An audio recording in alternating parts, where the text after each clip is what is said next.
రైతు మిత్రులకు స్వాగతం సుస్వాగతం. అలాగే నమస్సుమంజలు.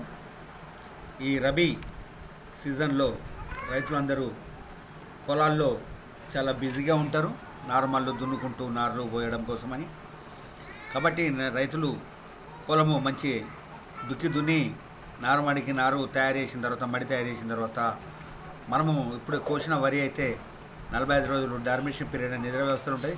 కాబట్టి వాటిని ఎండబోసి మంచిగా ఎండిన తర్వాత కొంతమంది రైతులు కరెంటు బోజల గడ, ప్లాస్టిక్ సంచులు కానీ వేరే సంచులు అట్లా వేస్తారు.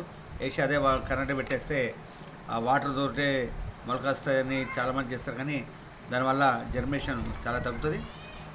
అట్లాగుంటా ఒక బావి కాడ కానీ ఎక్కడ మన వీలైన కాడ చిన్న ఒక బొంద తీసినట్టు చిన్న కందకం లెక్క చిన్న వేసి అందులో వరిగడ్డ వేసి అలా ఆకులు అలము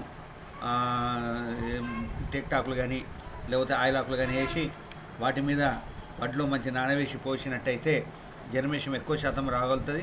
ఎందుకంటే రాను చలి పెడుతుంది కాబట్టి పొద్దున బావిలో వేడివేడి వాటర్ పోసినట్టయితే జర్మినేషన్ చాలా మంచిగా వచ్చి రైతులు ఇబ్బందులు పడకుండా ఉంటాయని కోరుకుంటూ ఈ సూచనలు రైతులు పాటించవలసిందిగా విజ్ఞప్తి చేస్తున్నాం.